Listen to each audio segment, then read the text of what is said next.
على آله وأصحابه وعلى أهل سنته وعلماء ملته ومن اتبعهم بإحسان إلى يوم الدين.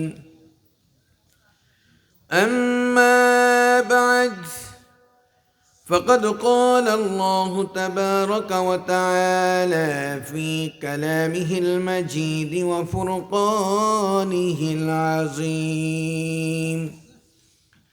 দিল খুলে মোহাব্বতে সকলে পড়েন আউযু বিল্লাহি মিনাশ শাইতানির রাজিম। বিসমিল্লাহির রহমানির রহিম। ولقد يسرنا القرآن للذكر فهل من مدكر. وأيضا قال تعالى: والذين جاهدوا فينا لنهدينهم سبلنا وإن الله لمع المحسنين.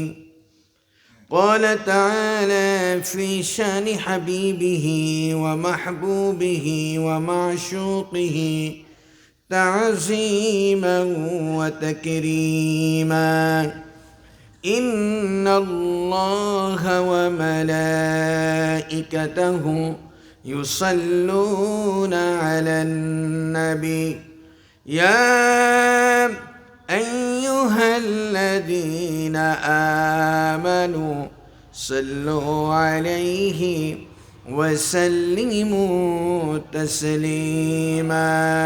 صلى الله على محمد وعليه وسلم. صلى الله على محمد صلى الله عليه. حبیب کبریا تم ہو، امام انبیاء تم ہو. حبیب کبریا تم ہو، شفیع عاصیاء تم ہو. تم ہی چھڑ کر کہاں جاؤ، بلا لو یا رسول اللہ. صلی اللہ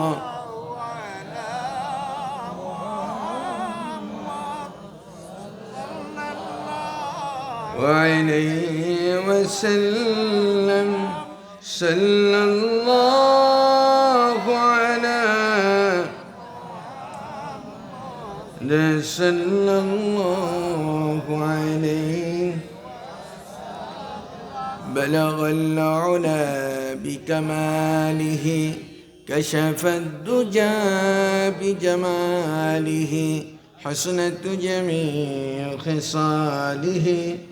صلوا عليه اللهم صل وسلم وبارك عليه. হাজী আরমান আলী দক্ষিণ খাগাইল ও পূর্ব দেবারাই হাফিজিয়া মাদ্রাসার উদ্যোগে আয়োজিত পবিত্র ইসালে সব ওয়াজদুয়ার মাহফিলের মুহতারামুল মাকাম ওয়াজিবুল ইহতিরাম জুল মজদি ওয়াল ইহতিশাম সম্মানিত সাহেব সদর হযরত মাওলানা মোহাম্মদ আব্দুর রউফ সাহেব, উপাধ্যক্ষ রাখালগঞ্জ ডিকিও ডিগ্রি মাদ্রাসা, আজকের মাহফিলের প্রধান অতিথি হযরত মাওলানা মুফতি আব্দুর রহমান নিজামী সাহেব, সেক্রেটারি বিয়ানীবাজার ওলামা সোসাইটি ইউকে। আজকের এই মাহফিলের উপস্থিত সম্মানিত ওলামায়ে কেরাম, আমার শ্রদ্ধাভাজন মুরব্বিয়ানে কেরাম, আমার ফখরে কাফেলার যুবক ভাইরা, কচি ছোট ভাইরা, মাইকের আওয়াজ যতটুকু যাচ্ছে পর্দার অন্তরালের সম্মানিত জান্নাতি মা ও বোনেরা, আসসালামু আলাইকুম ওয়া রাহমাতুল্লাহি ওয়া বারাকাতুহু। কি রাগ করছেন নাকি? সালাম দেওয়া কি, নেওয়াটা কি? বিছানার তারা বলে নাই, নেওয়া কি? সালাম দিলে একটু আওয়াজ দিতে হয় না? রাত্র মাত্র 11টাও তো বাজে নাই। আসসালামু আলাইকুম ওয়া রাহমাতুল্লাহি ওয়া বারাকাতুহু। আল্লাহ রাব্বুল আলামিনের দরবারে আমরা শুকরগুজার হচ্ছি। আজকের এই হাফিজি মাদ্রাসার প্রাঙ্গণে আয়োজিত এই পবিত্র ওয়াজ মাহফিলে এই গভীর রাত্রি পর্যন্ত বসে থেকে কোরআন হাদিসের আলোচনা শোনার তৌফিক আল্লাহ দান করছেন। শুকরিয়া আদায় করে সকলে পড়ি আলহামদুলিল্লাহ। সম্মানিত হাজিরিন, এই জায়গাটুকুর মর্যাদা কোনো ব্যক্তির ফতোয়া নয়, কোনো আলেমের ফতোয়া নয়। আল্লাহর হাবিব ১,৫০০ বছর আগে বলেছেন, মাজালিসুল উলামাই রওদাতুম মিন রিয়াজিল জান্নাহ। যেখানে উলামায়ে কেরামের মজলিস হয় সেই জায়গাটুকু জান্নাতের বাগানে পরিণত হয়ে যায়। আমার বিশ্বাস, আকীদা, এই পৃথিবীতে যে মানুষটা যে চেয়ারে বসার উপযুক্ত আল্লাহ তাকে ঠিক সেই জায়গায় বসান। কি বলেন, ঠিক কিনা? আমরা যারা এখানে বসা আছি, আমাদেরকে আল্লাহ রাব্বুল আলামিন খুশি হয়ে জান্নাতি বানাবেন, নেয়ামত দান করবেন, এই জন্যই মাহফিল পর্যন্ত আসার সুযোগ আল্লাহ করে দিয়েছে। খুশি না বেজার? আর একটু জোরে বলেন, খুশি না বেজার? কে কে খুশি একটু হাত উঁচু করে দেখান দেখি। নারে তাকবীর, নারে তাকবীর, নারে রিসালাত। সম্মানিত হাজিরিন, আমি আমার আলোচনার শুরুতে আপনাদের খিদমতে যে কথাটুকু বলতে চাই, আজকের এই মাহফিলের মর্যাদা সম্মান কতটুকু। বুখারী মুসলিম শরীফের হাদিস, আল্লাহর হাবিব বলেন, ইন্নামা মাসালুল জালিসাইনি সালিহি ওয়াসসুই কাহামিলিল মিসকি ওয়া নাফখিল কির। নেককার আল্লাহওয়ালা বান্দাদের মজলিসটা হলো কেমন যেন একটা আতরের দোকান। আতরের দোকানের পাশ দিয়ে যদি কেউ হেঁটে যায়, ইচ্ছায় অনিচ্ছায় তার নাকে একটু ঘ্রাণ চলে আসে। কি বলেন, আসে না? সেই জন্য মনে করে ঘ্রাণটা খুব ভালো লাগতেছে, তখন পকেট থেকে টাকা দিয়ে আতর একটু কিনে নিয়ে যায়। দোকানদারের পাশে গিয়ে যখন বসে, দোকানদার অনেক প্রকারের আতর তার গায়ে লাগায়। কি লাগায় না? যখন সে চলে আসতে চায়, দোকানদার কি তার কাছে পয়সা চায়? আসতে বললেন কেন? চায়। রাসূল কি সুন্দর সায়েন্টিফিক যুক্তি দিলেন। আজকের মাহফিলের মাইকের আওয়াজ যতটুকু গেছে, যত মানুষ শুনছে, সে জান্নাতের ঘ্রাণ নিয়ে বাড়িতে চলে গেছে। মাহফিলে যারা বসা ছিল উঠে চলে গেছে, সে জান্নাতের ফল ভক্ষণ করে চলে গেল। শেষ মুহূর্ত পর্যন্ত যারা বসার সুযোগ পাবে, আল্লাহর হাবিব বলেন, সে জান্নাত ক্রয় করে জান্নাতের মালিক হয়ে এখান থেকে বাড়িতে যাবে। তাহলে আমরা জান্নাত নিয়ে যেতে চাই কি চাই না? আরো জোরে বলতে হবে, চাই কি চাই না? জান্নাতি মানুষ হওয়ার যে সমস্ত আলামতগুলি, আমরা এখান থেকে জান্নাতি মানুষ হয়ে যেতে চাই। বন্ধুরা আমার, রাসূল বলছেন, একজন মানুষ সারা জীবন ভালো কাজ করছে, কিন্তু সেই মানুষটা তাকদিরে সে জান্নাতি হবে না, মরণের আগে সে জাহান্নামী হয়ে মারা যাবে। আবার একজন মানুষ সারা জীবন খারাপ কাজ করছে, আল্লাহ তাকে জান্নাতি বানাইয়া কবরে নেবেন, দেখা যাবে যে মরণের আগে সে একজন আল্লাহর ওলি হয়ে মারা গেছে। জোরে বলেন না সুবহানাল্লাহ। তাইলে আজকে আমরা যারা এখানে বসা আছি, এই মাহফিলে সামান্য একটু সময় বসার কারণে আল্লাহ আমাদেরকে জান্নাতি বানাতে পারে কি পারে না? সকলে জোরে বলতে হবে, পারে কি পারে না? এই বিশ্বাস কি আমাদের আছে? আমি সকলকে আজকে যে কথাগুলি বলতে চাই, রাসূল পাক সাল্লাল্লাহু আলাইহি ওয়াসাল্লাম বসা আছেন। একটা যুবক দূর থেকে রাসূলের কাছে আসছেন। রাসূল তার দিকে তাকালেন, যুবকরা রাসূলের দিকে তাকিয়ে মুস্কি হাসছে। রাসূল বলেন, কি গো যুবক, তুমি কেন আসছো? হুজুর, আমি আপনার কাছে আসছি মুসলমান হওয়ার জন্য। কি জন্য আসছে? আর একটু জোরে বলবেন না, কি জন্য? রাসূল তাকে দেখে খুব ভালো লাগলো যে মুসলমান হতে আসছে। আমার নবী ডান হাতটা বাড়াইয়া বললেন, হাত দাও, আমার হাতে ধরে তুমি মুসলমান হও। আল্লাহর ওলিরা আমাদেরকে বায়াত করেন না হাত দিয়ে ধরে? কি কথা বলেন না কেন? এটা আল্লাহর নবী সাহাবীদেরকে এরকম বায়াত করাতেন, হাত দিয়ে মুসলমান বানাতেন। হাত ধরে যখন মুসলমান হওয়ার জন্য হাত বাড়িয়ে দিয়েছে, যুবকটা হাতটা নিজের কাছে গুটিয়ে নিয়ে গেল, হাত আর বাড়ায় না। রাসূল বলেন, এই যুবক, তুমি মুসলমান হতে আসছো? কহা, মুসলমান হতে আসছি। যে আমি হাত দিলাম, তুমি যে হাতটা গুটিয়ে নিয়ে গেলা। সাথে সাথে রাসূলের দিকে তাকিয়ে বলছে, হুজুর, আমার কিছু কন্ডিশন আছে, আমার কিছু কথা আছে। আমি মুসলমান হব, কিন্তু আমার কিছু কথা আছে, এটা যদি আপনি মানতে পারেন তাইলে আমি মুসলমান হব। রাসূল মনে মনে ভাবলেন, মনে হয় কোনো ভালো শর্ত দিবে, সেই কথাগুলি আমার মানতে হবে। যুবক, এমন অবস্থানটা যে তুমি মুসলমান হতে আসছো, কি শর্ত বলো দেখি। কি আমাদের দেশে এরকম কিছু যুবক আছে না? বাবা যখন পড়তে বলে, এই পড়াশোনা করতে হবে, আমাকে বাইক কিনে দিতে হবে। কি কথা ঠিক কিনা? যদি বলে যে এই মসজিদে নামাজ পড়তে যাও, আমাকে জামা কিনে দিতে হবে। কি ভালো করে পড়াশোনা করো, পরীক্ষা আসছে, মোবাইল দিতে হবে। কি কথা ঠিক না বেঠি? আছে কি আপনাদের এলাকায়? মনে হয় নাই কি আছে? এটা কি ভালো কথা? বাবার সাথে মায়ের সাথে তুমি ওই অবস্থার মধ্যে শর্ত দিয়েছ, এই শর্তটা তুমি দাও নাই, মার কলিজার মধ্যে আঘাত দিয়েছ। কি কথা ঠিক না বেঠি? যে আমি পড়াশোনা করার জন্য, এটা বাবার উপকার হবে, তার চেয়ে তোমার উপকার অনেক অনেক অনেক বেশি হবে। কি কথা ঠিক না বেঠি? আমার ভাইদেরকে বলবো, এই জন্য চিন্তা করতে হবে। রাসূলের কাছে একটা ছোট বাচ্চা আনা হলো, কোলে নিলেন। আল্লাহ নবী বলেন, আল ওয়ালাদু মাবখালাতুন মাজবানাতুন। হুজুর যে মাদ্রাসায় পড়ায়, ওই হাদিসটা সেখানে আছে, আলেমের ক্লাসে। রাসূল বলছেন, এই পৃথিবীর মধ্যে এই যে ছোট বাচ্চা, আল ওয়ালাদু মাবখালাতুন মাজবানাতুন, এই সন্তানের কারণে বাপ মা কাপুরুষ হয়, এই সন্তানের কারণে বাপ মা ভীরু হয়, এই সন্তানের কারণে বাপ মা কৃপণ হয়, এই সন্তানের কারণে বাপ মার মাথাটা নিচু হয়ে যায়, বাপ মার সম্মানটা মাটির সাথে মিশে যায়। যেটা বলেন না, নাউজুবিল্লাহ। সাহাবীরা থমকিয়ে গেলেন, হুজুর, আপনার মুখ থেকে শুনেছি হাযা উসফুরুম মিন আসাফিরিল জান্নাহ, শিশু বাচ্চাগুলি জান্নাতের চড়ুই পাখিদের মধ্যে একটা পাখি, আর আপনি তার সম্পর্কে এরকম বললেন।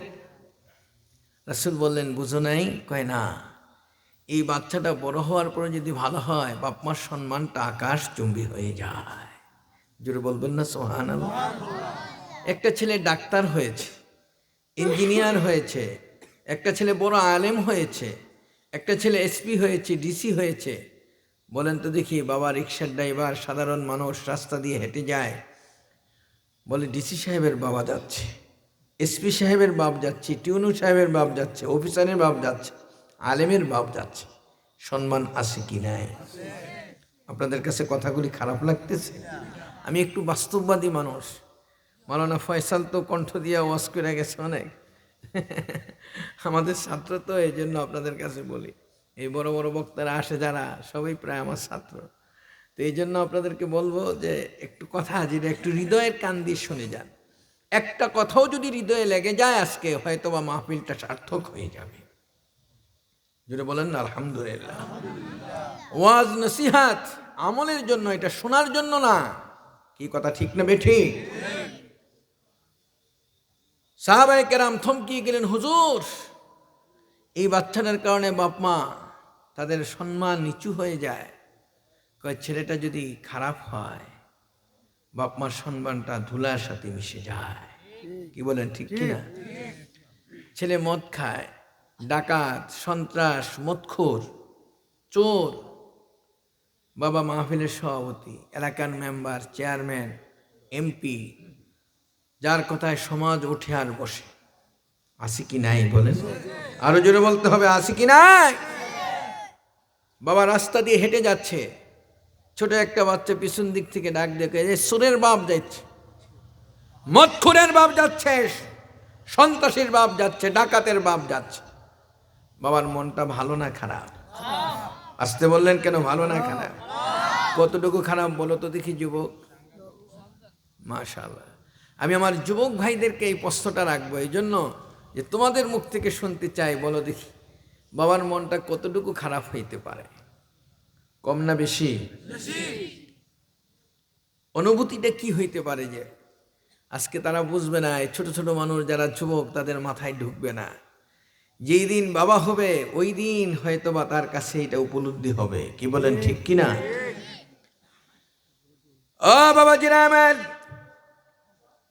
ছেলেটা যখন বাবার পিছন দিক থেকে ডাক দিয়ে চোরের বাপ যাচ্ছে, সন্ত্রাসীর বাপ যাচ্ছে, মদখোরের বাপ যাচ্ছে, বাবা পিছনে তাকিয়ে দেখে ছেলেটা মিথ্যা বলে নাই, সত্যই বলছে। রাস্তায় হাঁটে আর দুই চোখ দিয়ে জর্জর করে পানি পড়ে আর কাঁদে। আল্লাহর দরবারে চোখের পানি ছেড়ে দিয়ে বলে, মাবুদ, যেদিন ঘরে খাওয়ার ছিল না, না খেয়ে আমার ছেলেটার মুখে দিয়েছিলাম, আমি ক্ষুধার্ত থেকেছি, আছে কি নাই? কথা বলেন না কেন? এরকম আছে। এই কয়েকদিন আগে আমরা এক সপ্তাহ ছিলাম সুন্দরবন সফরে, প্রায় 70 জনের উপরে বড় বাংলাদেশের বড় বড় শিক্ষিত জ্ঞানী যারা তারা ছিলেন আমাদের সাথে। তাদের ভিতরে ছিল আরবি বিশ্ববিদ্যালয়ের VC vice chancellor doctor Abdur Rashid সাহেবকে চিনেন মনে হয়, আসছিল না? শর্ষিনা মাদ্রাসার ছাত্র ছিলেন উনি। ওনার আব্বা ছিল শর্ষিনা মাদ্রাসার 4th শ্রেণীর একজন কর্মচারী, মানে দপ্তরি ছিল। কথা কি বুঝছেন? উনি এত বড় হওয়ার পিছনে আমার শ্বশুরের দোয়া হলো অনেক বেশি, সুবিশা হুজুরের। তো সবচেয়ে বড় জিনিস হলো ওই দিন কাঁদতেছে আমার হাতটা ধরে। আমি দুপুরবেলা বসে আছি, আমার বাবা আমার দিকে তাকানো, তখন বোর্ডিং থেকে ভাত আনছে, আনার পরে উনি যে খায় না এটা আমি জানি না, আমি আসার পরে বললাম, বাবা পেটে ক্ষুধা লাগছে। ওনার ভাতগুলি আমাকে দিয়ে দিলেন। দেওয়ার পরে আমি তো খেয়েছি, বাবা আর গিয়ে ভাত পায় নাই। এখন পরে শুনলাম সারাটা দিন বাবা না খেয়েছিল, শুধু কাঁদতেছে আর কাঁদতেছে, কথাগুলি বলতেছে। আজকে আমার বিশাল বাড়ির অভাব নাই, কোটি কোটি টাকার মালিক আমি হয়েছি, কিন্তু আমার বাবা তো আমাকে এইভাবে পড়াশোনা করিয়েছে। কি বলেন, কথা ঠিক কিনা? আমার যুবকদেরকে বলি, বাবা, একজন বাবার অনুভূতিটা হয় এরকম। বুখারী মুসলিম শরীফের হাদিস, আল ওয়ালাদু মাবখালাতুন মাজবানাতুন। ওই অবস্থায় যখন বাবা চোখের পানি ছেড়ে দিয়ে কাঁদে আর বলে, মাবুদ, এই পৃথিবীর মধ্যে তোমার দরবারে বলি, আমার সন্তানের কারণে আমার সম্মান মাটির সাথে মিশে গেল, আমি আর জমিনে থাকতে চাই না। যেদিন গড়ে খাওয়ার ছিল না, না খেয়ে ছেলেটার মুখে আমি খাওয়ার ব্যবস্থা করেছি। এই পৃথিবীর মধ্যে অসুস্থ ছিল, তাকে সারা রাত্র আমি কোলে নিয়ে বসেছিলাম, কাঁধে করে নিয়ে নিয়ে গোসল করিয়েছি। মাবুদ রে, এমন ছেলেটা আমার কলিজার মধ্যে আঘাত দিয়েছে, আজকে তুমি মাটিটা ফাঁকা করে দাও, আমি কবরে চলে যাই। একজন বাবার অনুভূতি হয়, সে দুনিয়াতে থাকতে চায় না, কবরে যেতে চায়। কি কথা ঠিক না বেঠি? এরকম সন্তান আছে কি নাই? আরো জোরে বলতে হবে, আছে কি নাই? পৃথিবীর একটা জায়গা আছে, যেই জায়গার মধ্যে কোনো আইন নাই, আদালত নাই, কোনো জননের, তোমার সেই জায়গার মধ্যে নিজের আইন কানুন কোনোটাই চলবে না, সেটা হলো মা এবং বাবা। কি বিশ্বাস হয় আপনাদের?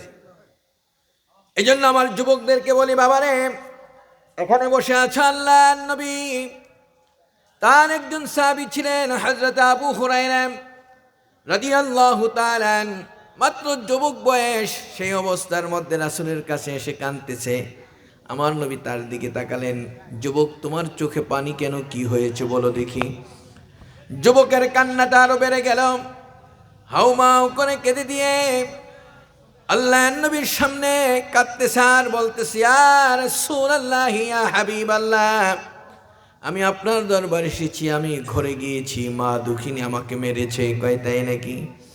রাসূলের সামনে নিজের জামাটা উপরে উঠাইয়া পিঠটা দেখালেন, এরকম লোহা দিয়ে আগুন গরম করে করে পুরা পিঠটা আগুন দিয়ে জ্বালিয়ে দেওয়া হয়েছে, বড় বড় ঠসা পড়ে আছে। ওই অবস্থার মধ্যে আল্লাহ নবী বললেন, এ আবু হুরায়রা, তোমার মা তোমাকে মেরেছে, আমি এখানে কিছুই করতে পারবো না। রাসূলের কদম জড়িয়ে ধরে কাঁদে আর বলে, ইয়া রাসূলুল্লাহ, আপনি আমার মায়ের বিচার করবেন, এই জন্য আপনার কাছে আমি আসি নাই, আমি এসেছি রহমাতুল লিল আলামিন। যদি একটু আল্লাহর আদালতে আমার মায়ের হেদায়েতের জন্য দোয়া করে দে, আমার আকীদা বিশ্বাস এই দোয়াটা জমিনে থাকবে না, এটা আল্লাহর আরশে চলে যাবে। আর যদি বলেন না সুবহানাল্লাহ, আমার বিশ্বাস এই দোয়াটা জমিনে থাকবে না, আল্লাহর আরশে যাবে। আবু হুরায়রা যখন রাসূলের কাছে কাঁদতেছে, আমার নবী দোয়া করলেন, বুখারী শরীফের হাদিস, আল্লাহুম্মা ইহদি উম্মা আবু হুরায়রা, হে আল্লাহ আবু হুরায়রার মাকে তুমি হেদায়েত দাও। এই দোয়া করতেছেন আমার নবী। আবু হুরায়রা বাড়ির দিকে রওনা করে চললেন। পথিমধ্যে একজন সাহাবী বলে, ভাই কোথায় যাও, একটু দাঁড়াও। কয় না, আমাকে দাঁড়াতে বলো না, আমি ঘরে গিয়ে দেখতে চাই আমি আগে বাড়িতে পৌঁছলাম না আমার নবীর দোয়াটা আমার বাড়িতে আগে পৌঁছেছে। আর জোরে বলবেন না সুবহানাল্লাহ, আর জোরে বলেন না সুবহানাল্লাহ। দোয়া করলে দোয়া কবুল হয়, তার প্রমাণ আছে কি নাই? ও আমার মাদ্রাসার ছাত্ররা, যুবকেরা, আমার বাবাজিরা, আলেম ওলামাদের কাছে কেন আমরা দোয়া চাই? আমার নবী দোয়া করে দিলেন। হযরত আবু হুরায়রা রাসূলের কাছে বসে বসে কাঁদতেছেন। আল্লাহর নবী তার দিকে তাকালেন, কি গো কাঁদো কেন? কো হুজুর, আমি আপনার মুখ থেকে যা শুনি, যা পড়াশোনা আপনি করান, আমার কিছুই মনে থাকে না, আমি সব ভুলে যাই। হুজুর আমি কি করব, আমার কিছুই মনে থাকে না। কয় তাই নাকি? কয় হ্যাঁ। রাসূল ডাক দিয়ে বললেন, এদিকে আসো। ওই অবস্থার মধ্যে আবু হুরায়রার শরীরে, কেউ কেউ বলছেন আমার নবীর শরীরের মধ্যে এরকম একটা রুমাল ছিল। রাসূল আস্তে করে রুমালটার মধ্যে একটা ফু দিয়ে দিলেন। ফু দিয়ে আবু হুরায়রার গায়ে দিয়ে দিলেন। আবু হুরায়রা বলতেছে, রুমালটার মধ্যে ফু দেওয়ার পরে আমার নবী যখন আমার গায়ে দিয়ে দিলেন, ওয়াল্লাহি বিল্লাহি তাল্লাহি, আল্লাহর কসম খেয়ে বলছি, মৃত্যু পর্যন্ত আমার জীবনে আল্লাহর হাবিবের মুখ থেকে যা শুনেছি, জীবনে যা দেখেছি, যত কিছু আমার শিখার ছিল, একটা শব্দ, একটা অক্ষর, একটা নক্তা মৃত্যু পর্যন্ত আমি ভুলি নাই। সুবহানাল্লাহ। তাহলে দোয়ায় কাজ হয়, কথা বলেন না কেন? কাজ হয়। এই জন্য হুজুরের কাছে গিয়ে একটু ফু নেই আমরা। সাহেব কেবলার কাছ থেকে আমরা ফু নিয়েছি। হুজুর যে আমাকে কত মহব্বত করতেন। ফুলতলি হুজুর কেবলা সোদপুর কামেল মাদ্রাসায় আমাকে বলে, মুহাদ্দিস তুমি এত ছোট মানুষ মুহাদ্দিস হয়ে গেছো। আমার ধৈরাসের এই মাওলানা আবুল খায়ের আমার ক্লাসমেট। খুব আমি গেছি জকিগঞ্জ, করিমগঞ্জ, সেখানে আপনার সেই অবস্থায় মাহফিলের মধ্যে, সেখানে গিয়ে হুজুরের সাথে দেখা। ইন্ডিয়াতে, ভারতে কত বড় বড় প্রোগ্রাম যে হয় জায়গায়, বদরপুর, শিলচর, গুয়াহাটিতে, ত্রিপুরা, এই প্রত্যেকটা জায়গায় হুজুরের সাথে আমার প্রোগ্রাম ছিল। বলেন না আলহামদুলিল্লাহ। আজকে সেই নিয়ামতগুলিকে হারিয়েছি, বিস্কুটি হুজুরকে হারিয়েছি, সব চলে গেছে।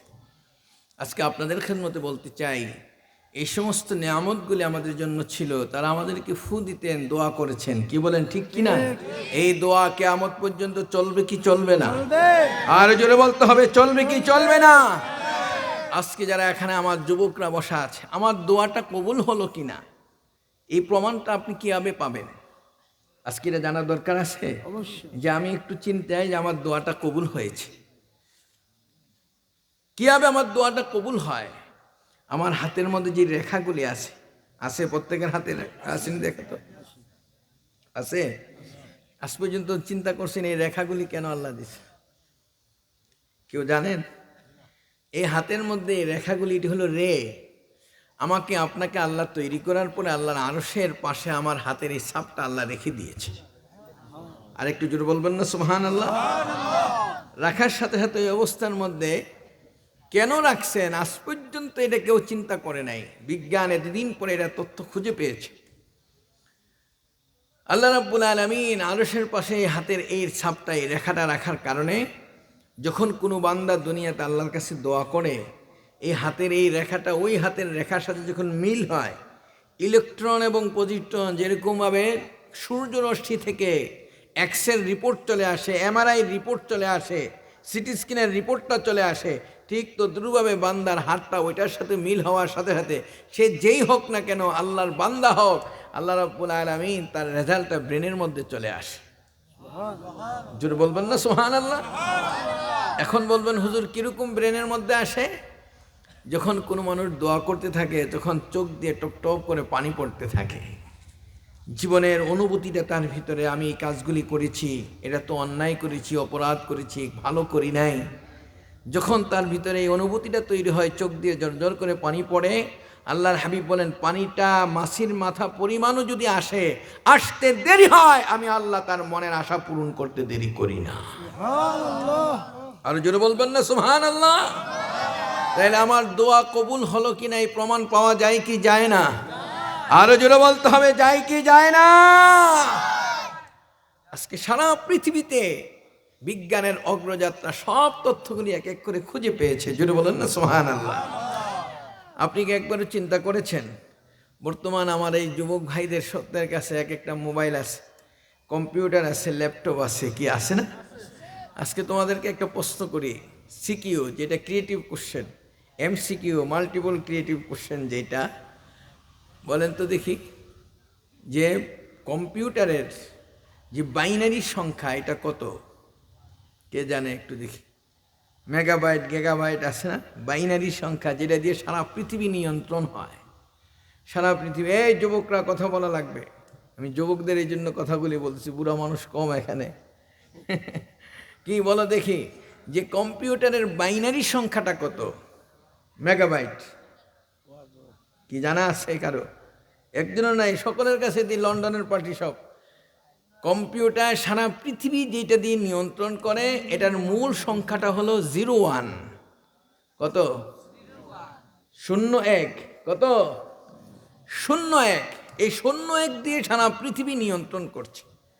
এখন যদি প্রশ্ন করা হয় যে 01 না হয়ে 31 হইতে পারতো, 41 হইতে পারবো, 61 হইতে পারতো, এটা হলো কেন?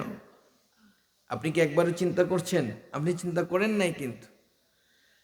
আল্লাহ রাব্বুল আলামিন কোরআনে বলেন, বান্দা দুনিয়াতে তুমি একজন আরেকজনের সাথে কথা বলার জন্য যে টাওয়ারগুলি ব্যবহার করে থাকো, গ্রামীণ ফোন, ওয়ারিদ, রবি, প্রত্যেকটা টাওয়ারের উচ্চতা 200-300 মিটার উঁচু। আমি আল্লাহর সাথে যোগাযোগের জন্য বান্দা তোমার কাছে আমি একটা টাওয়ার দিয়েছি। জুড়ে বলুন না সুবহানাল্লাহ? এই টাওয়ারের উচ্চতা কতটুকু আল্লাহর কোরআনে আল্লাহ বলে দিলেন, আসলুহা সাবিতুন ওয়া ফারউহা ফিস সামা। জুড়ে বলুন না সুবহানাল্লাহ? এটার গোড়াটা হলো এই মাটির মধ্যে, আর উপরের যে লাইটটা জ্বলে এটা হলো আল্লাহর আরশের মধ্যে। কোরআনের আয়াত, আসলুহা সাবিতুন ওয়া ফারউহা ফিস সামা। যার গোড়াই মাটিতে আর উপরের যে লাইটটা চকচক করে জ্বলে এটা আল্লাহর আরশের মধ্যে। জুড়ে বলেন না সুবহানাল্লাহ? এত বড় টাওয়ার, বলতেছেন সেই 01 কি কয়? লা ইলাহা ইল্লাল্লাহ। সেটা কি বলেন? লা ইলাহা। আর জোরে বলেন নাকি? লা ইলাহা। এখন বলবেন হুজুর লা ইলাহা ইল্লাল্লাহ কিরকম হইল? হুজুর এখানে আছে লা ইলাহা শব্দের অর্থ হলো লা ইলাহা মাওজুদুন গায়রুল্লাহ।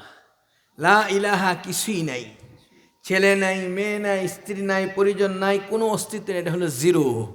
ইল্লাল্লাহ মানে কি? একমাত্র আল্লাহ আছে। জুড়ে বলবেন না সুবহানাল্লাহ? লা ইলাহা ইল্লাল্লাহ এর মধ্যে কি? লা ইলাহা মানে জিরো, ইল্লাল্লাহ মানে কি? ওয়ান। এই লা ইলাহা ইল্লাল্লাহ দিয়ে সারা পৃথিবী নিয়ন্ত্রণ হচ্ছে। জুড়ে বলবেন না সুবহানাল্লাহ? একটু চিন্তা করে দেখো, লা ইলাহা ইল্লাল্লাহর পাওয়ারটা কত বিশাল, কত বড় পাওয়ার। সারা পৃথিবী নিয়ন্ত্রণ হচ্ছে যেটা দিয়ে, এটা হলো লা ইলাহা। আমরা খুঁজে পাই না, তাইলে এই কলেমাটা আমাদের দরকার আছে কি না? আরো জোরে বলতে হবে, আছে কি না? ও যুবক, আজকে তোমাদের কাছে এই জন্য বলে যাই, বাইনারি সংখ্যা দিয়ে সারা পৃথিবী নিয়ন্ত্রণ হচ্ছে। তুমি ল্যাপটপ বলো, কম্পিউটার বলো, ইন্টারনেট বলো, যা কিছু আছে সব এই পৃথিবীর মধ্যে একটাই জিনিস, সেটা হলো লা ইলাহা ইল্লাল্লাহু মুহাম্মাদুর রাসূলুল্লাহ। যেটা বলেন না সুবহানাল্লাহ? আমার নবী বসা আছেন, হযরতে কাতাদা আল আনসারী রাদিয়াল্লাহু তাআলা আনহু আমার নবীর সাহাবী ছিলেন। রাসূলের দরবারে হাউমাউ করে কেঁদে দিয়ে কাঁদতেছেন। রাসূল তাকালেন, কি গো যুবক, তুমি কাঁদো কেন? হুজুর, আমি আপনার কাছে এসেছি একটা আবেদন নিয়ে, মনে বড় ব্যথা নিয়ে, দুঃখ নিয়ে আসছি। কয় কি, আমার কলিজার টুকরা সন্তান, যে ছেলেটাকে আমি বড় করেছি, লালন পালন করেছি, আমার ছেলেটা আরবের সবচেয়ে বড় ডাকাত, সন্ত্রাস, মদখোর। আমি বিপদে পড়ে আপনার কাছে আসছি, হুজুর আপনি একটু দোয়া করে দেন, আল্লাহ রাব্বুল আলামিন যেন আমার ছেলেটাকে হেদায়েত দিয়ে দেয়। আজকে এখানে যারা বসা আছে, বলেন তো দেখি, একজন বাবার জন্য, মায়ের জন্য সবচেয়ে বড় বিপদ কোনটা? কেউ কি বলতে পারেন? সবচেয়ে বড় বিপদ কি? মাশাআল্লাহ, একজন পাওয়া গেছে। কি বলেন মুরব্বী, কি কন? টাকা পয়সা হারানো এটা বিপদ? সম্পদ হারানো এটা বিপদ? কি? একজন বাবার জন্য, মায়ের জন্য সবচেয়ে বড় বিপদ হলো যদি তার সন্তানগুলি খারাপ হয়। কথা ঠিক কিনা? টাকা নাই, পয়সা নাই, গরিব মানুষ, ছেলেগুলি শিক্ষিত, বাবার সম্মান আকাশচুম্বী হয়ে যায়। আর বাবা মন্ত্রী, এমপি, সব কিছু, ছেলেগুলি চোর, ডাকাত, বদমাস, তার সম্মান মাটির সাথে মিশে যায়। এই কথা ঠিক না বেঠিক? এই জন্য বাপ মা সন্তানের জন্য দোয়া চায়, হুজুর একটু আমার ছেলেটার জন্য দোয়া করবেন, আমার মেয়েটার জন্য দোয়া করবেন। কি কথা ঠিক না বেঠিক? আমার বাবা যেদেরকে বলে আসো, রাসূলের কাছে দোয়া চাইলেন হযরত কাতাদা আল আনসারী ছেলের জন্য, হুজুর আমার ছেলেটার জন্য আপনি দোয়া করে দেন, আল্লাহ যেন তাকে হেদায়েত দিয়ে দেন। রাসূল তার কান্না দেখে সহ্য করতে পারেন নাই, দুইটা হাত উঁচু করে দোয়া করা শুরু করে দিলেন। আমার নবী যখন দোয়া করতেছিলেন, ওই অবস্থার মধ্যে কাতাদা আল আনসারী বাড়িতে চলে গেলেন, গিয়ে ছেলেটার দিকে তাকায়, রাসূল তো দোয়া করেছে, আমার ছেলে হেদায়েত হলো কিনা দেখে, কোনো পরিবর্তন নাই। রাত যখন গভীর হয়ে গেল, গভীর রজনীতে আমার আল্লাহর আদালতে হযরত কাতাদা যে দোয়া চেয়েছেন আমার নবীর কাছে, নবীর দোয়া কবুল হয়ে গেছে। জোরে বলুন না সুবহানাল্লাহ। ছেলেটা গভীর রাত্রিতে উঠে আস্তে আস্তে করে আমার নবীর দরজায় গিয়ে নক করা শুরু করলেন।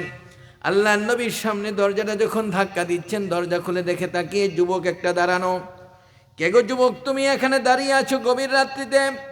হুজুর আমি কাতাদার ছেলে আপনার কাছে এসেছি, আমি ভুল করে ফেলেছি, অন্যায় করে ফেলেছি, আমি আপনার কাছে এসেছি, দয়া করে আপনি আমাকে হেদায়েত দিয়ে দেন, আমাকে কলেমা পড়ায়া দেন, লা ইলাহা ইল্লাল্লাহু মুহাম্মাদুর রাসূলুল্লাহ। জোরে বলেন না সুবহানাল্লাহ। আমার নবী দোয়া করেছে, দোয়া কবুল হয়েছে কি হয় নাই? সাথে সাথে ওই অবস্থার মধ্যে কাতাদা ছেলে দোয়া কবুল হয়ে গেল, মুসলমান হয়ে গেছে, বাড়িতে চলে গেলেন। প্রত্যেক দিন যুবকটা যেখানে যায় সেখানে গিয়ে ডাকাতি করে, সন্ত্রাসী করে, মানুষের উপর আক্রমণ করে। আজকে দিনের 11টা বেজে গেল, ঘরে বসে বসে কি যেন ভাবছে, আমি তো আর আগের যুবক না, আমি একটা মুসলমান। যখন এই পরিস্থিতি হলো, জোহরের নামাজের সময় শেষ, আসরের সময় বাড়ির পাশে যেখানে গিয়ে ডাকাতি করে সেখানে দাঁড়িয়ে আছে। আজকে কারো উপরে কোনো আক্রমণ করে না, কাউকে কিছু জিজ্ঞাসাও করে না। মাগরিবের পূর্ব মুহূর্তে তার পাশে দিয়ে ওই মাঠের কাছ দিয়ে একটা সুন্দরী রূপসী মেয়ে যাচ্ছিল। মেয়েটা যখন যাইতেছে, যুবকটাকে দেখে ভয়ে থরথর করে কাঁপতেছে। মেয়েটা এক পা আগায় আবার পিছায়, এক পা আগায় আবার পিছায়। ওই অবস্থার মধ্যে যুবকটা ভাবলো, এই মুহূর্তটার মধ্যে মেয়েটা কি ভেবে এরকম সামনের দিকে অগ্রসর হচ্ছেন না, কারণটা কি? যুবক হাঁটি হাঁটি পা পা করে তার সামনের দিকে যখন গিয়ে উপস্থিত, মেয়েটা ওই অবস্থায় চোখের পানি ছেড়ে দিয়ে চিৎকার মেরে ওই জায়গার মধ্যে বেহুশ হয়ে পড়ে যায়। যুবক তার সামনে গিয়ে দাঁড়িয়ে দেখে মেয়েটা বেহুশ হয়ে পড়ে আছে, চোখটা বন্ধ। তাকে বলতেছে, মা এত সুন্দর করে তুমি হেঁটে হেঁটে আসলাম, এই জায়গায় এসে কেন তুমি বেহুশ হয়ে গেলা, কারণটা কি? কি হয়েছে তোমার একটু বলতে পারো? একবার, দুইবার, তিনবার বলার পরেও মেয়েটা কোনো কথা বলে না। চতুর্থবার আবার ডাক দিয়ে বলে, মা এখানে এসে তুমি বেহুশ হয়ে পড়ে গেলা, কারণটা কি? কি হয়েছে একটু বলো। মেয়েটা কোনো কথা বলে না, চোখ দিয়ে জোর জোর করে পানি পড়ছে। ওই অবস্থার মধ্যে আবার যখন যুবকটা বলেছে, চোখ খুলে তাকিয়ে দেখে যেই যুবকের ভয়ে আমি এখানে বেহুশ হয়ে পড়ে গেলাম, ওই যুবকটাই আমার সামনে দাঁড়িয়ে আমাকে মা বলে ডাকতেছে। যুবকের দিকে তাকিয়ে বলে, কে গো যুবক তুমি? কোথায় তোমার বাড়ি, কোথায় তোমার ঘর, তোমার পরিচয় কি? আমি তো মনে করেছি তুমি আমার চরিত্রের উপর আঘাত দিবে, আমি তো মনে করেছি আমার চরিত্রকে তুমি নষ্ট করে ফেলবে, আমি মনে করেছি আমার জীবনের উপরে তুমি আঘাত করবে। তাকে এত সুন্দর করে আমাকে মা বলে ডাকতেছ, তোমার বাড়ি কোথায়, তোমার পরিচয়টা আমি একটু জানতে চাই।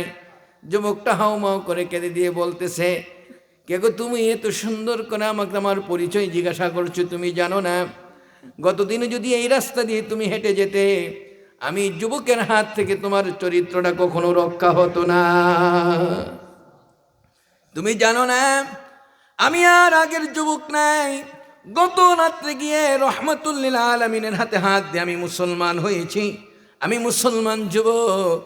এখন থেকে তোমাদেরকে বলি, তোমাকে ডাক দিয়ে বলতেছি, এই এলাকার চরিত্র রক্ষার দায়িত্ব, মানুষের অধিকারের দায়িত্ব আজ থেকে আর কারো উপরে নয়, এটা আমার উপরে পড়েছে। বলুন না সুবহানাল্লাহ। কোনো মানুষের ভয় নাই, কোনো ব্যক্তির ভয় নাই, কোনো জাতির ভয় নাই, কোনো হিংস্র প্রাণীর ভয় নাই। আজ থেকে এই সমাজের মধ্যে একটা ভয়, সেটা হলো লা ইয়াখাফুনা ইল্লাল্লাহ, একমাত্র আল্লাহর ভয় ছাড়া আর কোনো মানুষের কোনো ভয় নাই। কার ভয়? আর একটু জোরে বলেন না, কার ভয়? জোরে বলতে হবে, কার ভয়? আজকে আমার যুবকদেরকে কথাগুলি বলার উদ্দেশ্য হলো একটাই, লা ইলাহা ইল্লাল্লাহ শুধুমাত্র মুখে উচ্চারণ হয়েছে, যুবকটা সাথে সাথে একটা সমাজকে পরিবর্তনের জন্য দায়িত্ব নিয়েছে। আর একটু জোরে বলবেন না সুবহানাল্লাহ। আজকে তুমি মুসলমানের ছেলে, বাবা মুসলমান, দাদা মুসলমান, 14 গোষ্ঠী মুসলমান, কিন্তু ঘরের মধ্যে নাচ গান থিয়েটার যা আছে সবই তোমার চলছে, তুমি মুসলমান দাবি করো। ধিক্কার এই সমস্ত যুবকদেরকে। ওই অবস্থার মধ্যে একমাত্র ভয় করব কাকে? আরো জোরে বলতে হবে, কাকে? দুনিয়ার কোনো মানুষের ভয় নাই, ভয় কার? আরো জোরে বলেন, কার ভয়? যুবক যখন ওই অবস্থার মধ্যে এই কথা বলল, একমাত্র আল্লাহর ভয় ছাড়া আর কোনো ভয় নাই। কয় তাই নাকি? কয় হ্যাঁ। আমার যুবকদেরকে বলতে চাই, আজকে এই পৃথিবীর মধ্যে আল্লাহকে ভয় করে চলতে কি রাজি আছি আমরা? কে কে রাজি আছি? একটু হাত উঁচু করে দেখান তো দেখি। নারে তাকবীর, নারে তাকবীর। আল্লাহর ভয় করলে কি ফায়দা হয়? হযরত ইউসুফ নবীর নাম শুনছেন আপনারা? মাশাআল্লাহ, এই যে পিছনের তারা শুনে নাই মানে শুনছেন? ইউসুফের নাম শুনছেন? পৃথিবীর মধ্যে সবচেয়ে সুন্দর একজন নবী ছিলেন হযরত ইউসুফ আলাইহিস সালাতু ওয়াস সালাম। 25 বছরের যুবক, জুলাইখা ছিল 40 বছরের একটা বৃদ্ধা মহিলা। ইউসুফের জন্য পাগল হয়েছে। পাগল হওয়ার পরে তাফসীরের কিতাবে লেখে, স্বামীকে বললেন আমাদের ইউসুফের জন্য একটা বাড়ি তৈরি করে দেন। বিল্ডিং তৈরি করছে 7 তালা। কয় তালা? 7 তালা পর্যন্ত কারুকার্য করা, উপরটা খুব সুন্দর করে সাজালো, আর্টিস্ট দিয়ে, শিল্পী দিয়ে কারুকার্য করে।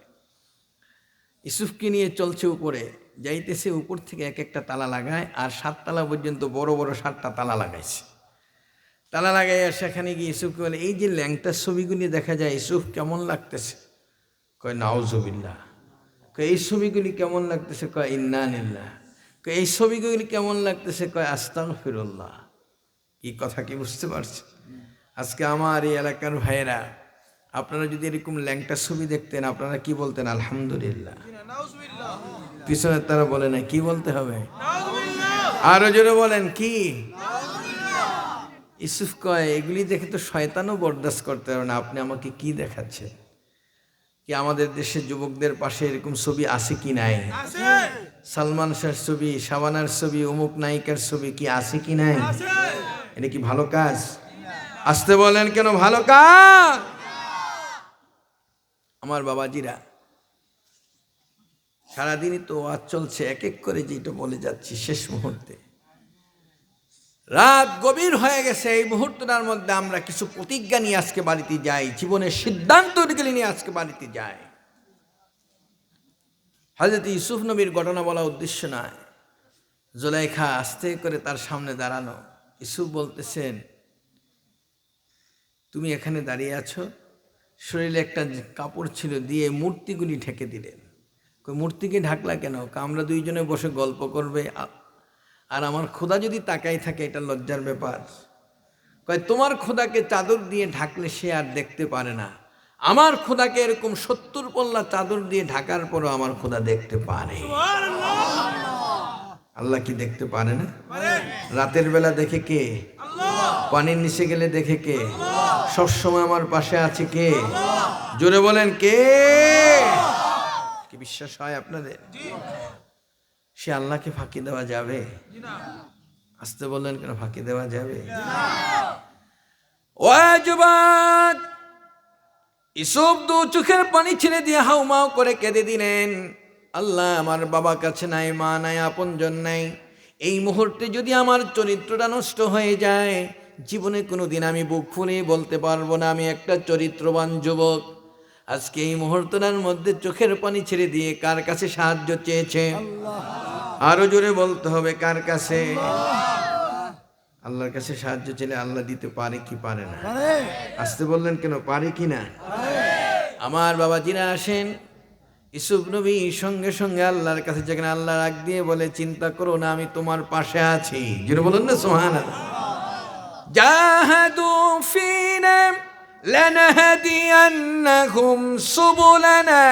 ইউসুফ, তোমার কাজ হলো আমার পথে অগ্রসর হওয়া, জান্নাত পর্যন্ত পৌঁছানোর দায়িত্ব এটা তোমার না, এটা আমি আল্লাহ। আজকে ঘর থেকে বের হয়ে মাহফিল পর্যন্ত, এই গভীর রাত্রি পর্যন্ত বসাটা এটা তোমাদের দায়িত্ব ছিল। এই পর্যন্ত আসাটা আপনাদের দায়িত্ব।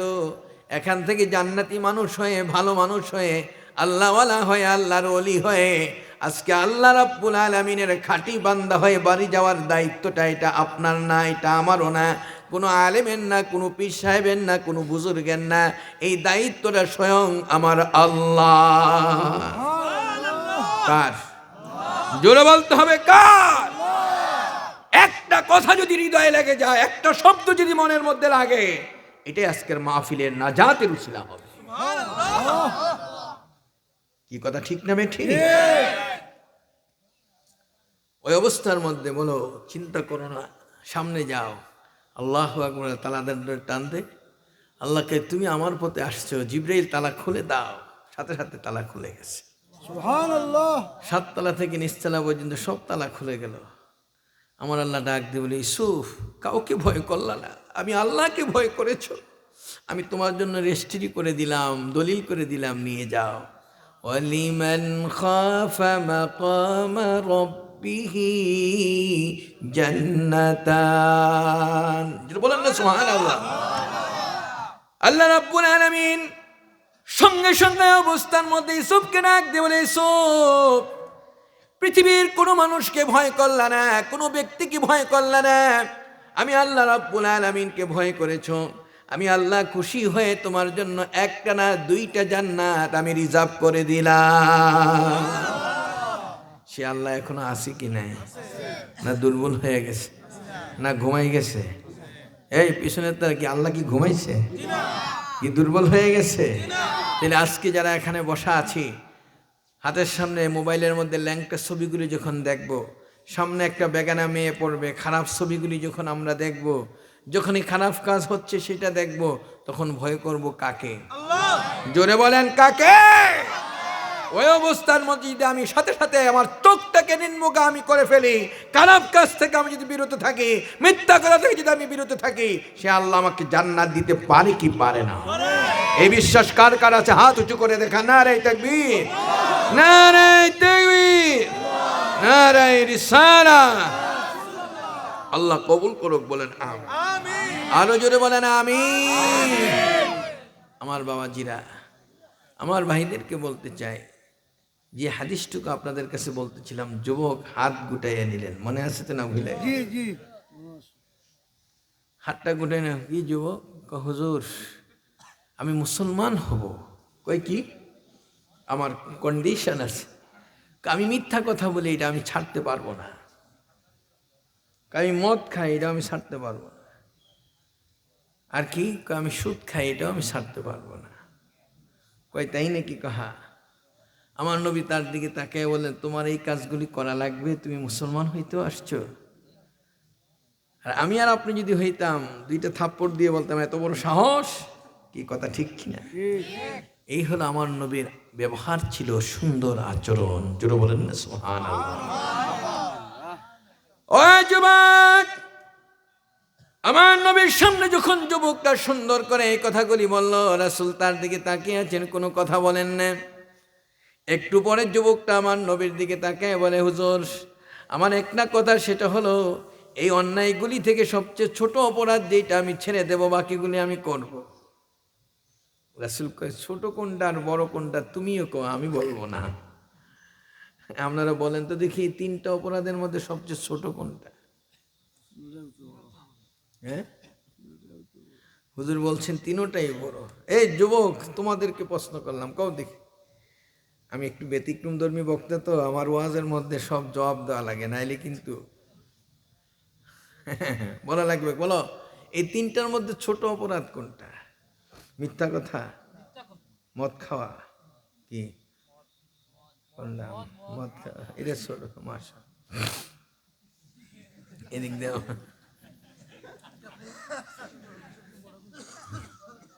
এখন বলো দেখি, আমাদের দেশে মানুষে মোবাইলে যা মিথ্যা কথা, বাজারে থাকলে কয় হুজুর ঘরে আছি, বাথরুমে থাকলে কয় হুজুর বাজারে আছি। কি কথা ঠিক না বেঠি? মোবাইল ফোন মিথ্যার ছয়লাভ, কথায় কথায় মিথ্যা। যুবকটা মনে করছে মিথ্যা কথা হলো সবচেয়ে ছোট অপরাধ, হুজুর আমি মিথ্যা ছেড়ে দেব।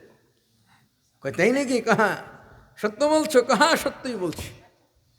আমার নবীর সামনে যুবকটা এসে মিথ্যা কথা ছেড়ে দিবে ওয়াদা করেছে। জোরে বলেন না সুবহানাল্লাহ। মিথ্যা কথা কি ছোট অপরাধ? কি? আমার নবী বলছেন, বুখারী শরীফের হাদিস, আল কিযবু উম্মুল মাসিয়াত, সমস্ত পাপের মূল হলো মিথ্যা কথা বলা। এই কথা কি বুঝতে পেরেছেন? মিথ্যা ছেড়ে দিবে, কাহা সত্য বলছো? কাহা সত্যই বলছি। আমার নবী তার দিকে তাকালেন, মিথ্যা কথা তুমি ছেড়ে দিবে, সত্যই বলছো? কাহা। যুবক না খুশিতে বাগ বাগ, জীবনে মিথ্যা কথা বলবো না। আমার ভাইদেরকে বলতে চাই, কোনো মানুষ যদি মিথ্যা কথা বলে, কোনো যুবকের মুখ থেকে মিথ্যা বের হয়, আল্লাহর হাবিব বলেন রহমতের ফেরেশতা তার কাছ থেকে 70 গজ দূরে চলে যায়।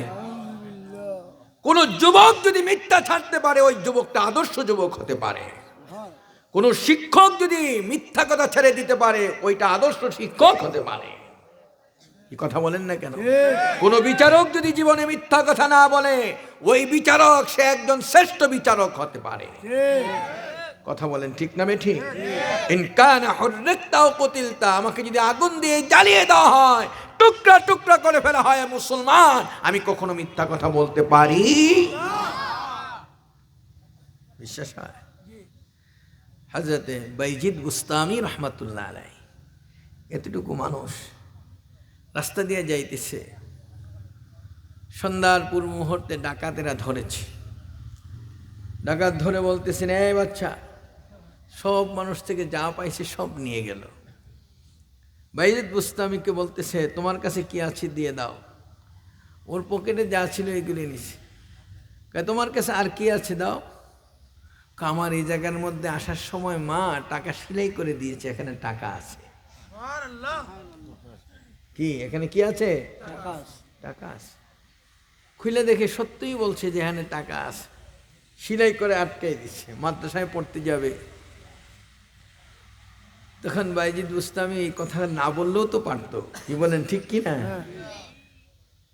যখন এইগুলি নেওয়ার পরে ছেলেটার দিকে তাকায় বলছে, বাবা তুমি তো এটা সেলাই করে আমরা এখানে কখনো হাতও দিতাম না, ধরতামও না, তুমি একজন ছোট মানুষ, তুমি এই সত্য কথাটা কেন বলছো একটু বলতে পারো?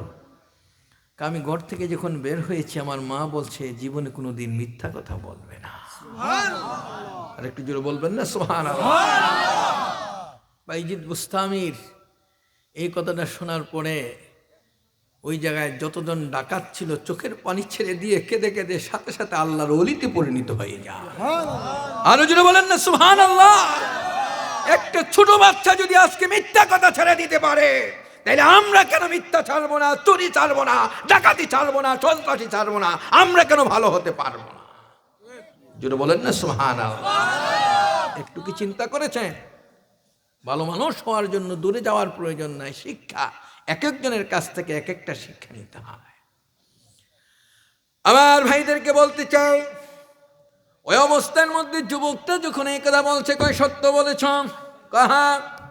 আমার নবী হাত বাড়ালেন, হাত দিয়ে মুসলমান হয়ে যায়। মুসলমান হওয়ার পরে বাড়িতে চলে গেলেন। বাড়িতে যাওয়ার পরে মনে মনে ভাবলেন, আমি একটু মদ খাবো। জোহরের পরে, লাঞ্চের পরে আরবের মানুষ একটু মদ খায়। কিন্তু মদ খেতে যখন বসলেন, মনে মনে ভাবলেন, আমি যদি মদ খাই, আল্লাহর নবী যদি আমাকে প্রশ্ন করেন তুমি কি খেয়েছ, আমি যদি বলি হুজুর মদ খেয়েছি, আমার নবী তো কষ্ট পাবে। আমি যদি মদ খাওয়ার পরে গিয়ে আমি যদি বলি হুজুর মদ খাই নাই, আমার কথা তো মিথ্যা হয়ে যাবে। এই কথা ঠিক কিনা? আমি মুসলমান, আমি তো মিথ্যা কথা বলতে পারবো না, আর আমার নবীকে আমি কষ্ট দিতে পারবো না। হেদায়েতের মালিক কে? আল্লাহ। আরো জোরে বলেন কে? মদ খাওয়া তো জায়েজ আছে, ওই পিছনে তারা বলে নাই। এই মদ খাওয়া জায়েজ আছে? আরো জোরে বলতে হবে, জায়েজ আছে? এই যুবকরা দাঁড়ায় নিশ্চয়, একটু বসতে পারো না? এত দূর থেকে আইছি, সামান্য দুই একটা কথা বলে যাবো, শেষ। গাঁজা খাওয়া জায়েজ আছে? বাবা ইয়াবা কোনটা? কি মদ খেয়ে গাছের জোরে বাবা বাড়ি চলো, বাবা বাড়ি চলো, গাছ তার বাপ হয়েছে। রাস্তায় হাঁটে আর কই ড্রেন, এতদিন পর্যন্ত তুই কিনারায় ছিলে, আজকে কেনারে মাঝখানে ড্রেন বলে মাঝখানে। ওর যে ট্রান্সমিটার খারাপ হয়ে গেছে, কি বিশ্বাস হয় না? এদের সাথে আর আমাদের সম্পর্ক খুব ভালো, বক্তার আর, কারণ রাত্রে 2টা-3টার সময় আমরা যাই তো ওদের সাথে রাস্তায় দেখা হয়। আমি একদিন মুন্সিগঞ্জ থেকে মাহফিল করে কুমিল্লা শহরে আসছি, এসে যদি একটা বাস ধরে 4-5 জনে কয় বাবা বাড়ি যাও না, বাবা বাবা বাড়ি যাও না। আমি কিরে বাসের বাপ ডাকতে আসছে, ব্যাপারটা কি? একজনকে হুজুর ওইদিকে তাকাই না, ওরা টাল হয়ে রয়েছে, টাল বোতল খাইছে। কি আছে কি নাই? এলাকার মধ্যে কেউ মদ খায় না মনে হয়। একবার মদ খেয়েছো, 40 দিন পর্যন্ত তোমার কোনো ইবাদত আল্লাহর আদালতে কবুল হবে না। একবার মদ খেয়েছো। আজকে তোমাদেরকে বলে দেই বন্ধু, জীবনটার দাম অনেক অনেক অনেক বেশি। কুল্লু মুস্কিরিন হারাম, যেটা নেশা তৈরি করে এটাই হারাম। মদ খেয়েছো, গাঁজা খেয়েছো, বাবা খেয়েছো, ইয়াবা খেয়েছো, যাই খাও না কেন, যেটার দ্বারা নেশা তৈরি হয়, তোমার কপালটা তুমি পড়েছো। কথা ঠিক না বেঠিক? আজ থেকে কিছুদিন আগে নারিকেলের মালা দিয়ে উপরে আগুন লাগায় টানতো, এটার নাম কি ছিল বলেন? ওক্কা। সিলেটের ভাষায় কয় ওক্কা। এখন ওক্কা চেঞ্জ হইয়া 2 আঙ্গুলের মাঝখানে লাগায় টানে। মাশাআল্লাহ। যুবকদেরকে বসে এটা খাও কি লেগে, হুজুর প্রেমের ব্যর্থতায় মাথা খারাপ, 2 টান না খাই। বুড়া মানুষ, আপনি খান কি লেগে? আমার এক মুসল্লি, আমি তো ঢাকার ইমাম, দেখি এরকম থরথরি করে কাঁপতেছে। হুজুর আপনার ভয়ে কাঁপতেছি কিস? কয় 4 টান খাইছি, বেশি খাই নাই, 4 বার বাথরুমে গেছি, একটুকু বাথরুম হয় না, এই জন্য 2 টান খাইছি। সকালবেলা খালি পেটে খাইয়া পেটটা ক্লিয়ার করে। কি আসে না এরকম? যাতে দাঁত পড়ে গেছে, বিড়ি টান দিলে দেখবেন বানর ফেল হইয়া যায়। কি কথা ঠিক না বেঠিক? সামনের কাতারে গিয়ে দাঁড়ায়, কুহু কুহু কাক দে, মুখ দিয়েও বাতাস বাড়িতে আছে, আর কত জায়গা দিয়ে কত বাতাস বাড়িতে আছে, আল্লাহু আকবার নামাজও পড়তে আছে। কি বিশ্বাস হয়? বুড়া মানুষ, মানুষের পায়খানার গন্ধ সহ্য করায়, মুখের দুর্গন্ধ সহ্য করা যায়। কথা ঠিক না বেঠিক? ইজাউল মুসলিমে হারাম, এক মুসলমান আর এক মুসলমানকে কষ্ট দেওয়াটা হারাম। আজকে আমার বাবাজিদেরকে বলবো, যারা এখানে বসা আছে, ও যুবক, মেডিকেল সায়েন্স আজকে বলছে যারা ধূমপান করে তার শরীরে 40টা রোগ হয়। সবচেয়ে ছোট রোগ হলো ক্যান্সার, যার কোনো অ্যান্সার নাই। সবচেয়ে ছোট রোগ হলো যক্ষা, যার কোনো রক্ষা নাই। এই জাতীয় লাঞ্চে পানি জমে যায়, আস্তে করে সুসুকারী তার বাড়ির পাশে চলে আসে। কি ঠিক? রাসূল বলছেন আলমার উ মামান আহাব্বা, যার সাথে যার মোহাব্বত তার সাথে তার কিয়ামত। আজকে যদি তোমার আগুনের সাথে মোহাব্বত হয়, আজকে লিখে রাখতে পারো দলিল করে এ তোমার কপালে জাহান্নামের আগুন ছাড়া উপায় নাই। আপনি সেই জাহান্নামে যাইতে রাজি আছেন তো সকলে? ওই পিছনের তারা রাজি আছে? কে কে জাহান্নামে যাইতেছেন একটু হাত জাগান তো দেখি। মাশাআল্লাহ, ওয়াজ শুনতে আছে হুজুর সবাই, ওয়াজ শুনতে আছে। জান্নাতে যাইতে রাজি আছেন সকলে? কে কে রাজি আছেন একটু হাত উঁচু করে দেখান। নারে তাকবীর। যাদের জীবনে এই অভ্যাস আছে আস্তে আস্তে করে ছেড়ে দিবেন, আর যাদের অভ্যাস নাই মৃত্যু পর্যন্ত এমনি হাতে নেব না, আজকে কি ওয়াদাটা আমরা করতে পারি সকলে? কে কে একটু হাত উঁচু করে দেখা। নারে তাকবীর। আল্লাহ কবুল করুক। নারে রিসালাত, নারে রাসূলুল্লাহ, আহলে সুন্নাত ওয়াল জামাত জিন্দাবাদ, জিন্দাবাদ, জিন্দাবাদ, জিন্দাবাদ, আহলে সুন্নাত ওয়াল জামাত। তাকবীর। আমার বাবাজিদেরকে বলবো, আসেন। ওই যুবকটা সুন্দর করে মদের বোতলটাকে ফেলে দিলাম। পরের দিন ভাবছে ব্যবসায় যাব, এই তো খারাপ ব্যবসা, হুজুর তো এই ব্যবসা পছন্দ করেন না। সুদ খাওয়া কি জায়েজ আছে? সুদের ৭৩টা গুনাহ, সবচেয়ে ছোট গুনাহ হলো মায়ের সাথে জেনা করা। রাসূল বলেন, আমি জান্নাত দেখলাম, জাহান্নাম দেখে দেখি একদল মানুষ তার পেটটা একটা ঘরের মতো, তার মধ্যে সাপ বিচ্ছু ঢুকতেছে আর কামড়াচ্ছে। হুজুর এই লোকগুলি কি চিনেন? কয় না। জিব্রাইল, এত কষ্ট পাচ্ছি, এই লোকগুলি কারা? কয় হুজুর আপনার উম্মতের মধ্যে যারা সুদের ব্যবসা করেছে, পেটে যে সাপ দেখেন আর বিচ্ছু দেখেন কামড়াচ্ছে, এগুলি সাপ বিচ্ছু না, এগুলি সব সুদের টাকা আর টাকা। জোরে বলেন না নাউজুবিল্লাহ। সুদ খাওয়া যাবে? আমার বাবাজিদেরকে বলবো, যুবকের আজকে একটা প্রতিজ্ঞা করবে, জীবনে যা কিছু করো না কেন, আমল কম হোক, এই দেহটার মধ্যে কখনো হারাম ঢুকাবে না।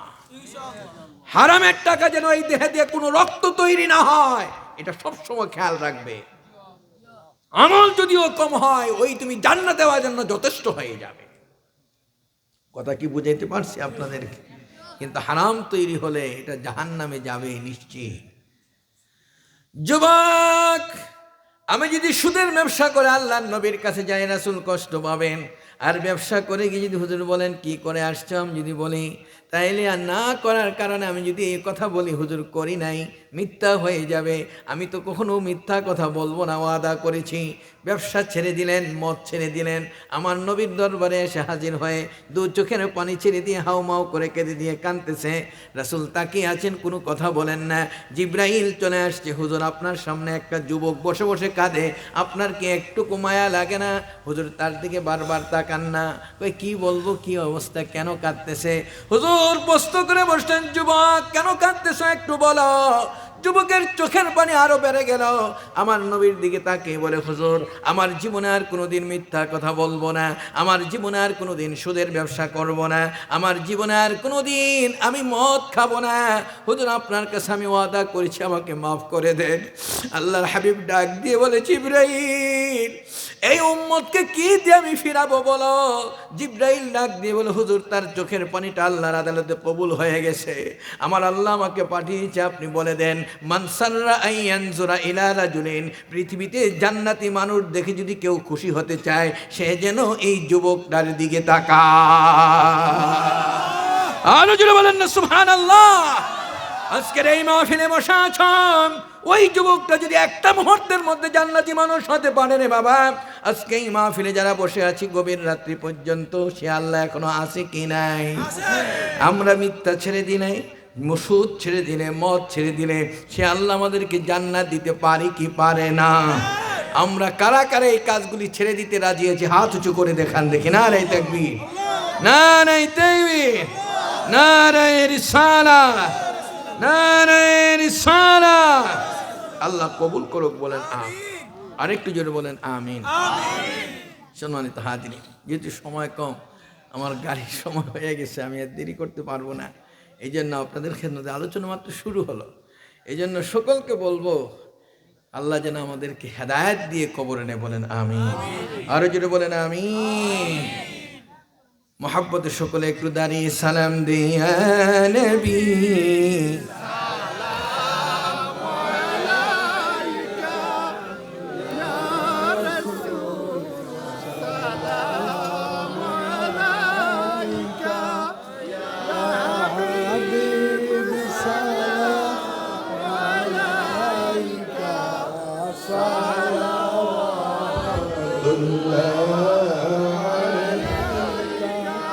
या रसूल अल्लाह सय्यदी या हबीब अल्लाह हे नबी আপনারি জন্য মোরা যে হয়েছি ধন্য মোদেরকে করে ধন্য হই যেন হিজবুল্লাহর সন্ন ইয়া নবী সালাম या रसूल सलाम या हबीब सलाम अलैका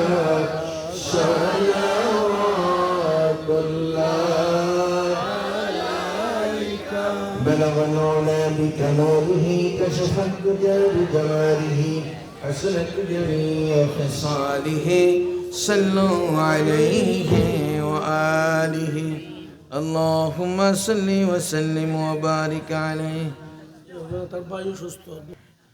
اللهم آمين يا رب العالمين يا مجيب السائلين يا خير المسؤولين يا أرحم الراحمين ربنا ظلمنا أنفسنا وإن لم تغفر لنا وترحمنا لنكونن من الخاسرين أو رب اللهم اغفر لنا ولوالدينا رب ارحمهما كما ربياني صغيرا ও বন্ধুরা যারা মাকে হারিয়েছো বাবাকে হারিয়েছো মার চেহারাটা বাবার চেহারাটা দু চোখের সামনে হাজির করে দাও যেই মা যেই বাবা তোমার গালে চুমু খেয়েছে কপালে চুমু দিয়েছে যেই মাকে নিজ হাতে কবরে রেখেছো মার কবরটা বাবার কবরটা তোমার চোখের সামনে হাজির করে দিয়ে মনটা নরম করে পড়ো রব্বির হামহুমা كما ربياني صغيرا رب العالمين দীর্ঘদিন পর্যন্ত যেই মাহফিলের আয়োজন ইন্তজাম হলো তাসবিহ তাহলিল জিকির আজকার দুরূদ সালাম মিলাদ ও কিয়াম জাল্লার সমস্ত দোয়ার হাদিয়া সোনার মদিনায় নবী পাকের রওজা মুবারকে পৌঁছে দাও तमाम अम्बिया अलैहिस्सलातु वस्सलाम साहबाए किराम ताबिईन तबउ ताबिईन उम्महातुल मोमिनीन जन्नतुल बाकी जन्नतुल मुअल्ला शुहदाए उहुद बदर चार तरीका चार मजहबेर इमामदार हर উপরের হাদিয়া পৌঁছে দাও পৃথিবীর অলিতে গলিতে যত আব্দাল গাউস কুতুব শুয়ে আছে আল্লাহ সকলের আর উপরের হাদিয়া পৌঁছে দাও আল্লাহ খাস করে মাবুদ এই সিলেটের জমিনে তোমার ওলিরা শুয়ে আছে আল্লাহ জীবনে কত মানুষ দেখেছি এমন চেহারা চোখের সামনে পড়ে না আল্লাহ আমাদের সাহেব কিবলা শামসুল উলামা ফুলতুল হুজুর কিবলা রাহমাতুল্লাহ আলাইহির রূহ মুবারকের হাদিয়া পৌঁছায়া দাও বিস্কুটি হুজুরের রূহ মুবারকের হাদিয়া পৌঁছায়া দাও সারসিনার জমিনে তোমার ওলিরা শুয়ে আছেন তাদের আর উপরে পৌঁছায়া দাও আল্লাহ আজকে যারা এখানে বসা আছে যাদের মা দুঃখিনী বাবা কবরে ঘুমিয়ে আছে ঘরে গিয়ে মা দেখে না বাবা দেখে না তাদের মতো চির এতিম আসমানের নিচে জমিনের উপরে আর নাই বন্ধুরে আল্লাহর হাবিব বলে কোনো সন্তান যদি বাপ মার কথা স্মরণ করে এক ফোঁটা চোখের পানি ছেড়ে দেয় চোখের পানিটা গালের কোনায় আসতে দেরি হয় আব্বা আম্মার কবরে আসা বন্ধ হতে দেরি হয় না চোখের পানিটা ছেড়ে দিয়ে মনটা নরম করে মহাব্বতে আল্লাহকে ডাক দিয়ে বলো আল্লাহ আমার মার কবরে তুমি আর আসাবে দিও না বাবার কবরে তুমি আর আযাব দিও না, দাদা দাদি নানা নানি শ্বশুর শাশুড়ি আপনজনের কবরে তুমি আর আযাব দিও না। আল্লাহ জীবনভর গুনাহ করেছি, আজকে তওবা করি, আমাদের জীবনের গুনাহগুলি মাফ করে দাও। আল্লাহ এই মাহফিলকে জরিয়া করে এলাকার কবরে আযাব বন্ধ করে দাও। আল্লাহ যারা টাকা দিয়ে, বুদ্ধি দিয়ে, পরামর্শ দিয়ে এই সুন্দর বাগানকে সাজিয়েছে, এই মাদ্রাসাকে সাজিয়েছে, আল্লাহ তাদের দানকে কবুল করে নাও। আল্লাহ আমার যুবক ভাইরা গভীর রাত্রি পর্যন্ত বসে আছে, আল্লাহ প্রত্যেককে তুমি ওলি বানায়া বাড়িতে নাও, আল্লাহ জান্নাতি মানুষ বানায়া বাড়িতে নাও। আল্লাহ এলাকার মধ্যে তোমার রহমত আর বরকত দিয়ে ভরপুর করে দাও। আল্লাহ কাউকে খালি হাতে ফেরত দিও না, কাউকে খালি হাতে ফেরত দিও না, কাউকে খালি হাতে ফেরত। মরে যাব কোনো আফসোস নাই, বেঈমান বানাইয়ে তুমি কবরে নাও। আল্লাহ লন্ডনে আমার এক মা ইন্তেকাল করেছেন, আল্লাহ তার কবরটাকে জান্নাতের বাগান বানাইয়ে দাও, জান্নাতের নিয়ামত দিয়ে ভরপুর করে দাও। আল্লাহ এই মাদ্রাসা মসজিদ আল্লাহ এলাকার সকলকে তোমার হাতে ছেড়ে দিয়ে গেলাম। আল্লাহ তোমার কুদ্দুতি খাজানা থেকে তাদেরকে ব্যবস্থা করে দাও। আল্লাহ এই মাদ্রাসাকে তুমি কবুল করে নাও, এই মাদ্রাসার উপরে খাস রহমত নাজিল করে দাও। আল্লাহ আমার পাশে হুজুর বসা আছেন, মুরব্বীরা বসা আছেন, সকলের হায়াতে তৈয়বা দান করে দাও। আল্লাহ আজকে যারা তাওয়ারুকের ব্যবস্থা করেছেন সকলকে তুমি কবুল করে নাও। মা বোনদেরকে আবেদা সালেহা জাকিয়া তাকিয়া বানায়া দাও। মরে যাব কোনো আফসোস নাই, বেঈমান বানাইয়া কবরে নিও না আল্লাহ, বেঈমান বানাইয়া কবরে নিও না, বেঈমান বানাইয়া কবরে নিও না, বেঈমান বানাইয়া কবরে নিও না। তোমার ওলির দরবার থেকে এসেছি, আমাদেরকে ওলি বানাইয়া দাও। আল্লাহ মুসাফির মানুষ, দোয়া তো কবুল হবে, তোমার বন্ধু ওয়াদা করেছে, একটা দোয়া খালি হাতে ফেরত দিও না। এরা ওয়াদা করেছে চরিত্রকে ঠিক রাখবে, ওয়াদা করেছে মদ খাবে না, ওয়াদা করেছে মিথ্যা কথা বলবে না। এদেরকে জান্নাতি মানুষ বানায়া দাও, জান্নাতি মানুষ বানায়া দাও। যেদিন মৃত্যুর কোলে ঢলে পড়ব, তোমার বন্ধুর নুরানি চেহারাটা আমাদের চোখের সামনে হাজির করে দিয়ে আমাদের জবানে জারি করে দিও মধুমাখা তাওহীদের বাণী, লা ইলাহা ইল্লাল্লাহু মুহাম্মাদুর রাসূলুল্লাহ।